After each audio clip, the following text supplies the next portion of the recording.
សូមក្រាបថ្វាយបង្គំព្រះថេរានុថេរៈគ្រប់ព្រះអង្គសូមគោរពសម្ដេចទ្រង់ឯកឧត្តមលោកជំទាវអស់លោកស្រីអ្នកនាងកញ្ញានិងអ្នកសារព័ត៌មានទាំងអស់ជាទីគោរពនិងជាទីមេត្រីនៅពេលនេះក្រុមអ្នកនាំពាក្យក្រសួងមហាផ្ទៃសូមធ្វើសេចក្តីសង្ខេបព័ត៌មានស្តីពីផលប៉ះពាល់តំបន់និងជនស៊ីវិលកម្ពុជាដោយអំពើឈ្លានពានរបស់ភាគីថៃលើដែនអធិបតេយ្យរបស់កម្ពុជាដោយគិតចាប់ពីម៉ោង6ព្រលប់ថ្ងៃទី25ខែធ្នូរហូតដល់ម៉ោង7ព្រឹកថ្ងៃទី26ខែធ្នូឆ្នាំ2025ដំបូងចាប់ផ្ដើមពីខេត្តឧត្តរមានជ័យខេត្តឧត្តរមានជ័យវេលាម៉ោង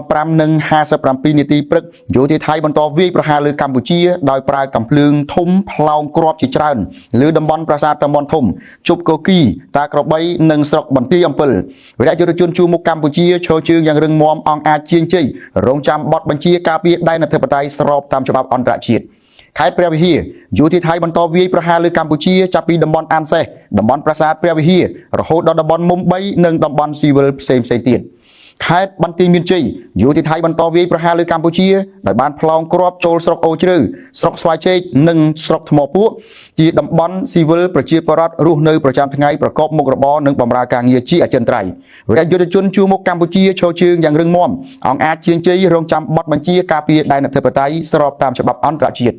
ខេត្តពោធិ៍សាត់យោធាថៃបន្តដាក់ពង្រាយកម្លាំងថ្មើរជើងនិងរថក្រោះនៅជុំវិញក្រុមហ៊ុនឯកជននិងអគារឯកជនព្រមទាំងធ្វើលេនដ្ឋាននៅក្នុងឃុំថ្មដាស្រុកវាលវែងវីរៈយុទ្ធជនជួរមុខកម្ពុជាឈរជើងយ៉ាងរឹងមាំអង្គអាចជាងជ័យរងចាំបទបញ្ជាការពារដែនអធិបតេយ្យស្របតាមច្បាប់អន្តរជាតិខេត្តបាត់ដំបងនៅវេលាម៉ោង2:41នាទីរហូតដល់ម៉ោង3:11នាទីទៀបភ្លឺយោធាថៃបន្តវាយប្រហារលើកម្ពុជាដោយផ្លោងគ្រាប់កាំភ្លើងធំប្រភេទ105មីលីម៉ែត្រចំនួន11គ្រាប់ចូលភូមិពោជ្រៃឃុំសេរីមានជ័យស្រុកសំពៅលូន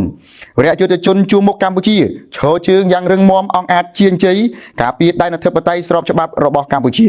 ផលប៉ះពាល់បណ្ដាលឲ្យខូចខាតផ្ទះសម្បែងប្រជាពលរដ្ឋស៊ីវិលចំនួន3ខ្នងនិងខូចខាតអគាររដ្ឋចំនួន1ខ្នង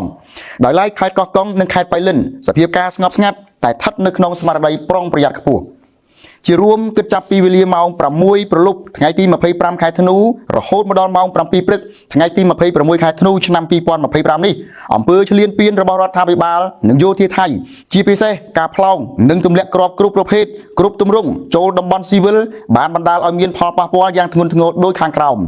1ករណីពលរដ្ឋស្លាប់និងរបួសថ្មីគ្មានគិតសរុបពីថ្ងៃទី7ខែធ្នូមកដល់ពេលនេះមានពលរដ្ឋស្លាប់ចំនួន30នាក់និងរងរបួសចំនួន88នាក់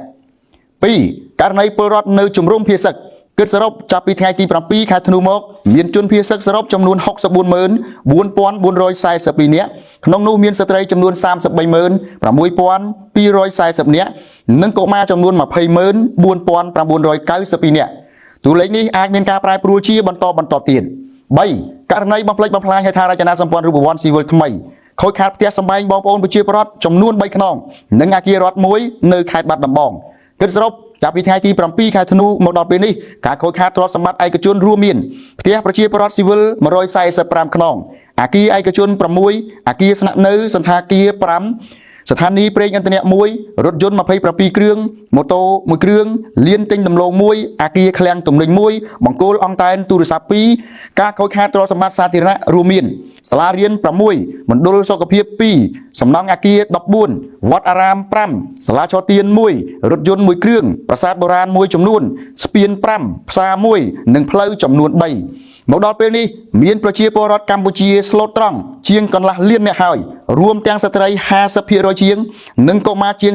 30%កំពុងរងទុក្ខបន្ទាប់ពីបង្ខំចិត្តភាសឹកកិច្ចគ្រាប់កាំភ្លើងគ្រាប់ផ្លោងតូចធំនិងគ្រាប់ទម្លាក់ពីលើយន្តហោះដែលបំផ្លាញផ្ទះសម្បែងសាលារៀននិងភូមិកររបស់ពួកគាត់ជាបន្តរួចទៅហើយជាក់ស្ដែងមកដល់ព្រឹកថ្ងៃទី26ខែធ្នូនេះរបាយការណ៍បឋមបានបញ្ជាក់ថាមានពលរដ្ឋស៊ីវិលរងរបួសបន្ថែមទៀតនៅសង្កាត់ផ្សារកណ្ដាលក្រុងប៉ោយប៉ែតដោយសារអំបែងគ្រាប់ផ្លោងរបស់ថៃចូលមកកាន់តំបន់ស៊ីវិលរបស់កម្ពុជាក្នុងគោលដៅស្វែងរកសន្តិភាពស្របតាមគោលជំហរតាំងពីដើមមកក្រសួងមហាផ្ទៃនៃរាជរដ្ឋាភិបាលកម្ពុជាគាំទ្រយ៉ាងពេញទំហឹងលើខ្លឹមសារជំនួបសន្ទនាតាមទូរស័ព្ទរវាងសម្ដេចធិបតីហ៊ុនម៉ាណែតនាយករដ្ឋមន្ត្រីនៃកម្ពុជានិងឯកឧត្តមម៉ាកូរូប៊ីយ៉ូរដ្ឋមន្ត្រីការបរទេសសហរដ្ឋអាមេរិកកាលពីយប់ថ្ងៃទី25ខែធ្នូឆ្នាំ2025ដែលក្នុងជំនួបនេះឯកឧត្តមប្រមុខការទូតសហរដ្ឋអាមេរិកបានគូបញ្ជាក់ ពីជំហរសហរដ្ឋអាមេរិកចង់ឃើញសន្តិភាពស្ថិរភាពនិងខិតខំជំរុញឲ្យមានបទជប់បាញ់ឆាប់រហ័សគណៈសម្ដេចទេវតីបានគូបញ្ជាក់ជាថ្មីអំពីការប្រកាន់ខ្ជាប់យ៉ាងម៉ឺងម៉ាត់របស់កម្ពុជាបន្តអនុវត្តតាមស្មារតីសេចក្តីថ្លែងការណ៍រួមទីក្រុងគូឡាឡាំពួរនិងសង្ឃឹមថាភាគីទាំងពីរនឹងបន្តធ្វើការជាមួយគ្នាស្របតាមកិច្ចព្រមព្រៀងដែលមានស្រាប់ថ្ងៃនេះជាថ្ងៃទី20ហើយដែលរដ្ឋាភិបាលនិងយោធាថៃឈ្លានពានដែនអធិបតេយ្យកម្ពុជានិងប្រព្រឹត្តបទឧក្រិដ្ឋខុសពីច្បាប់អន្តរជាតិ20ថ្ងៃនេះកងយោធពលខេមរៈភូមិន្ទនិងនគរបាលការពារព្រំដែនក្រោមយុទ្ធសាស្ត្រការពារជាតិសម្ដេចតេជោហ៊ុនសែន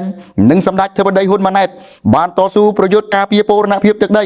និងអធិបតេយ្យភាពជាតិប្រកបដោយភាពអង្គការជាជ័យទន្ទឹមគ្នានឹងកម្លាំងមហាសាមគ្គីជាតិខ្មែរក៏កាន់តែរឹងមាំខ្ពស់ត្រដែតដោយកូនខ្មែរគ្រប់រូបនៅគ្រប់ទីកន្លែងបានវិញស្មារតីរួបរวมជាទ្រង់មួយកាន់តែខ្លាំងក្លាជឿជាក់និងផ្ដល់ធម៌ពលគាំទ្រមហិមាជូនថ្នាក់ដឹកនាំនិងយុទ្ធជនជួរមុខព្រមទាំងរួមចំណែកសម្រាប់បន្ទុកការលំបាករបស់ពលរដ្ឋភាគតិចក្រសួងមហាផ្ទៃនៃរាជរដ្ឋាភិបាលកម្ពុជាមានមោទនភាពសូមកត់ត្រាទុកនៅរបបប្រវត្តិសាស្ត្រមួយនេះនិងសូមអំពាវនាវឲ្យកូនខ្មែរបន្តថែរក្សាវប្បធម៌មួយនេះឲ្យបានថិតថេរជានិរន្តរ៍ចំកណ្ណាខ្ញុំសូមអនុញ្ញាតបញ្ចប់សូមក្រាបថ្វាយបង្គំលានិងសូមគោរពលា